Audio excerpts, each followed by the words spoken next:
Hey, welcome back to the channel. Just your average health enthusiast who spent way too many late nights diving into all sorts of wellness topics. You know, the kind where you start with one article and end up in a rabbit hole until 3 a.m. Yeah, that's me. Today, we're chatting about something that's popped up in a lot of conversations lately: Candida overgrowth. It's one of those things that can sneak up on you and make life a bit more complicated than it needs to be.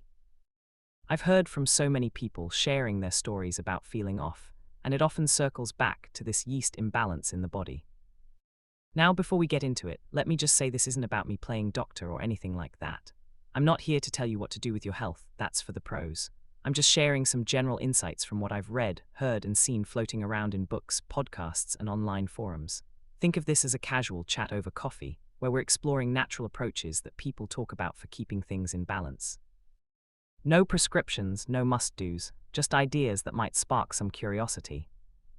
So what even is Candida? From what I gather, it's this fungus, specifically Candida albicans, that lives in our bodies naturally. It's part of the gut microbiome, hanging out with all the good bacteria. But sometimes things get out of whack and it overgrows. People describe it like an uninvited guest at a party who takes over the whole room. It thrives in warm, moist spots like the mouth, gut, or skin. Interesting fact, it's estimated that a huge chunk of the population deals with some level of this at points in their life, but it's not always a big deal unless it ramps up. Why does it happen? Well, from the stories I've come across, it's often linked to stuff like diets heavy on sweets, stress that never lets up, or even long-term use of certain meds that mess with your gut flora. Imagine your gut as this bustling city. Good bacteria are the helpful citizens keeping order, and Candida is like that one group that multiplies when the balance tips. When it overgrows, it can lead to all sorts of discomforts that people complain about. For instance, folks mention feeling super tired all the time, like no matter how much sleep they get, they're dragging through the day. Or digestive woes, think bloating after meals, that uncomfortable gas, or irregular bathroom habits that throw off your routine. Then there's the skin stuff. Some people notice rashes or itchiness that won't quit, especially in folds or warm areas. And don't get me started on the brain fog, that hazy feeling where concentrating feels like wading through molasses. I've read accounts where people say their mood swings or cravings for carbs go through the roof, almost like the yeast is calling the shots. Even things like recurring infections or a coated tongue that looks off-white. It's fascinating how interconnected our bodies are, right? One imbalance and it ripples out. But here's the cool part. There are natural ways people explore to bring things back into harmony. I've pulled together 7 approaches that seem to pop up a lot in wellness circles. These aren't steps in a rigid plan, they're more like tools in a toolkit. We'll dive deep into each one, chatting about why they might help, some real-life examples I've heard, and tips on incorporating them if you're curious. Again, this is all exploratory. Chat with an expert if you're dealing with real issues. Let's kick off with the first one, cutting back on refined sugars and processed carbs. This is huge because from what experts in nutrition say, Candida loves sugar like kids love candy. It feeds on it, turning it into fuel for growth. So imagine dialing down the sweets, not just the obvious candy bars, but the hidden ones in sodas, yogurts, and even healthy granola bars. People who try this often report feeling more even-keeled energy-wise after a while. Think about your daily eats. Breakfast might be a smoothie with fruit, but if it's loaded with high-sugar fruits or juices, that could be adding up. Instead, folks experiment with low-sugar alternatives like berries in moderation or herbal teas sweetened naturally. I remember reading a blog from someone who swapped their morning cereal for avocado on whole grain toast. Wait, but we'll talk grains later. They said after a couple weeks, their cravings dialed down and they felt less bloated. It's not about going cold turkey overnight. That can be tough. Maybe start by reading labels and picking options with under 5 grams of added sugar per serving. Expanding on this, let's talk about the science behind it a bit without getting too jargony. Sugars break down into glucose, which yeasts use for energy. When you reduce that intake, you're essentially starving the overgrowth, giving your body's natural defenses a chance to catch up. But it's not just about elimination, it's about replacement. Veggies like leafy greens, broccoli, and zucchini become stars. They're low in sugars and high in fiber, which supports overall gut health. Fiber acts like a broom, sweeping through and helping maintain regularity. And hey, let's not forget the emotional side. Cutting sugar can feel like a breakup. Those cravings hit hard at first. People share tips like drinking water with lemon or chewing on fennel seeds to curb them, or distracting with a walk or hobby. It's all about building habits that stick. One story I came across was from a mom who turned it into a family challenge, making sugar-free treats with dates or cinnamon. She said it not only helped her feel better, but brought everyone closer in the kitchen. Moving on to the second way, focusing on antifungal foods. Nature has some powerhouse ingredients that people rave about for their properties against yeasts. Things like garlic, which has allicin, a compound that's been studied for its antimicrobial effects. You can chop it fresh into salads or soups, or coconut oil with its caprylic acid that some say disrupts fungal cell walls. People incorporate it by cooking with it or even oil pulling in the morning. Onions are another one, similar to garlic. They're in the allium family and pack a punch. Turmeric with curcumin is praised for its anti-inflammatory vibes, which might help with the irritation that comes along.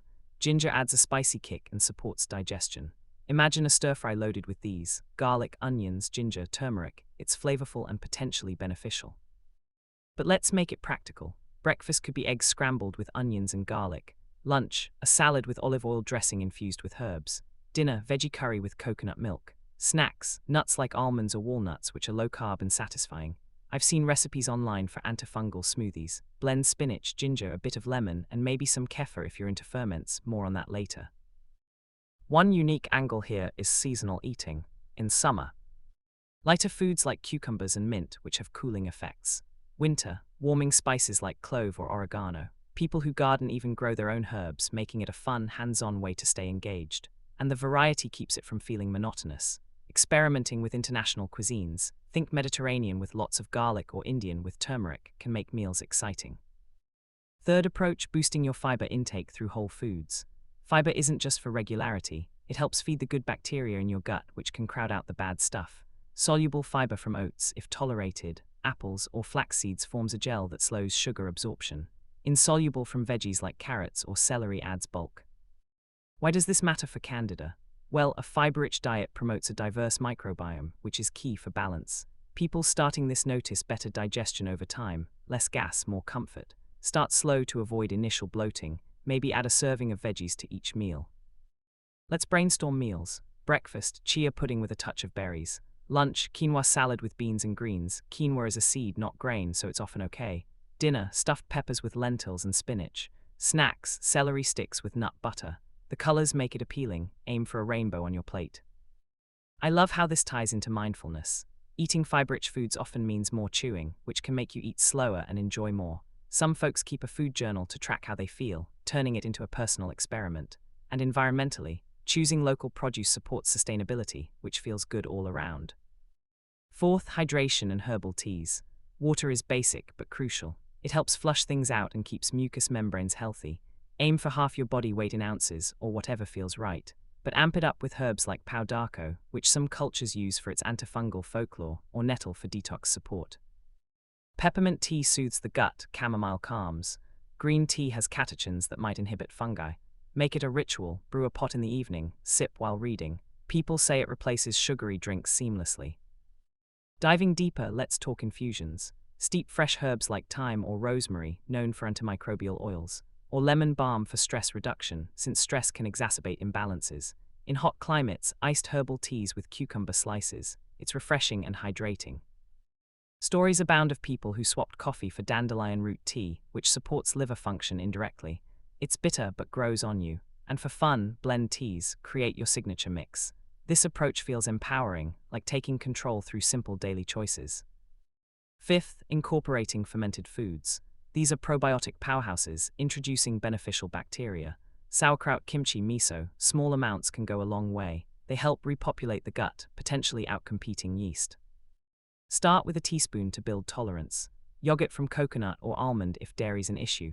Kombucha in moderation, watching sugar content. The tanginess adds zest to meals, tops salads or tacos.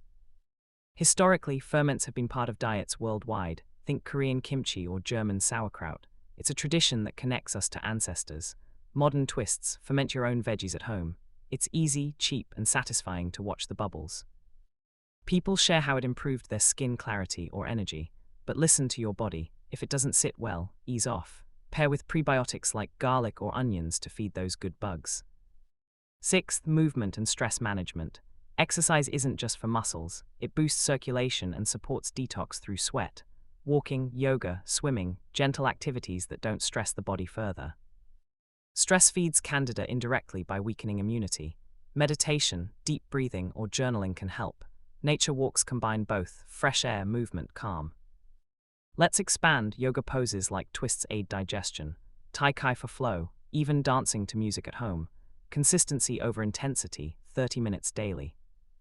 Mind-body connection, visualization techniques where you imagine balance, or apps for guided sessions. Community classes build social ties, reducing isolation. 7th, sleep and recovery. Quality rest allows repair. Aim for 7-9 hours, dark room, no screens. Herbs like valerian or lavender for winding down. Why relevant? Poor sleep disrupts hormones, affecting gut health. Routines, warm baths, reading, consistent bedtime. Dream journals or gratitude practices enhance. People report clearer thinking with better sleep. Now weaving it all together. Imagine a day: wake with herbal tea, breakfast fiber-rich, lunch with ferments, afternoon walk, dinner antifungal, evening meditation. It's holistic. But variety keeps it fresh. Travel adaptations, pack nuts, teas, holidays, focus on veggies. Challenges, social eating, politely choose options. Motivation, track progress in a journal. Broader context, gut health links to everything, mood, immunity. Books like The Microbiome Diet inspire. Personal anecdotes, hypothetical. Friend who traveled and maintained habits felt great. Recipes, garlic lemon dressing, mix oil, garlic, lemon, herbs. Turmeric, golden milk, coconut milk, turmeric, ginger, black pepper. Fermented carrots, shred, salt, jar for days. Smoothie, spinach, ginger, lemon, stevia. Soup, bone broth with veggies if that's your thing. Expanding on history, Candida research dates back, with modern focus on microbiome. Influential figures, nutritionists like those in functional wellness.